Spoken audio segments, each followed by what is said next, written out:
ناظرین، آپ صلی اللہ علیہ وآلہ وسلم کی عمر 12 سال کی تھی اور آپ صلی اللہ علیہ وآلہ وسلم ابو طالب کی کفالت میں تھے۔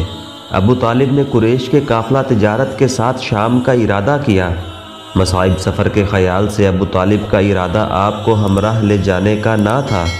عین روانگی کے وقت آپ کے چہرے پر ملال کے آثار دیکھے، اس لیے آپ کو اپنے ہمراہ لے لیا اور روانہ ہوئے۔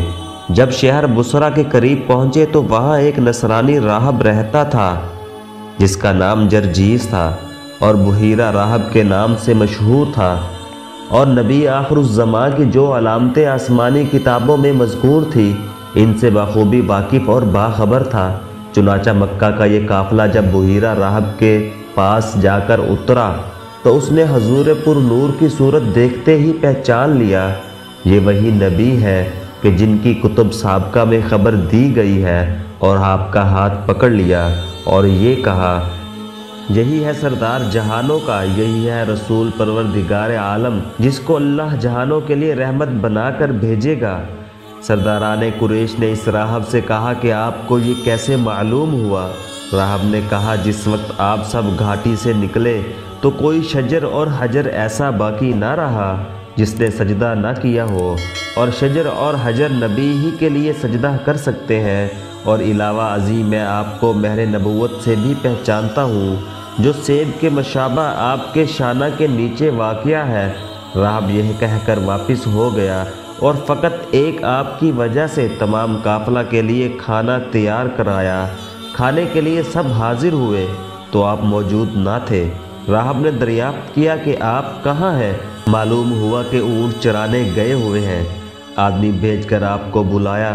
جس وقت آپ تشریف لائے تو ایک ابر آپ پر سایہ کیے ہوئے تھا۔ جب آپ اپنی قوم کے قریب پہنچے تو دیکھا کہ لوگ آپ سے پہلے درخت کے سایہ میں جگہ لے چکے ہیں، اب کوئی جگہ سایہ کی باقی نہ رہی۔ آپ ایک جانب کو بیٹھ گئے، بیٹھتے ہی درخت کا سایہ آپ کی طرف جھک آیا۔ راہب نے کہا، درخت کے سایہ کو دیکھو کہ کس طرح آپ کی طرف مائل ہے، اور کھڑے ہو کر لوگوں کو قسمیں دینے لگا اور یہ کہا کہ آپ لوگ ان کو روم کی طرف نہ لے جائیں، رومی اگر ان کو دیکھ لیں گے تو آپ کی صفات اور علامات سے آپ کو پہچان کر قتل کر ڈالیں گے۔ اثناء کلام میں اچانک اور یکایک جو راہب کی نظر پڑی تو دیکھا کہ روم کے 7 آدمی کسی کی تلاش میں اس طرف آ رہے ہیں۔ راہب نے پوچھا، تم کس لیے نکلے ہو؟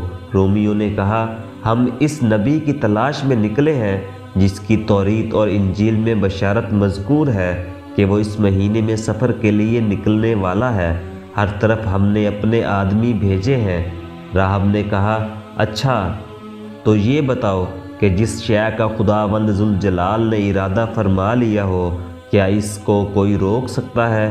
رومیوں نے کہا، نہیں۔ اس کے بعد رومیوں نے بحیرہ راہب سے عہد کیا کہ ہم اب اس نبی کے در پہ نہ ہوں گے، اور یہ 7 رومی وہیں بحیرہ راہب کے پاس رہ پڑے، کیونکہ جس مقصد کے لیے نکلے تھے وہ خیال ہی بدل گیا تھا، اس لیے اب واپسی کو خلاف مصلحت سمجھ کر بحیرہ راہب کے پاس ٹھہر گئے۔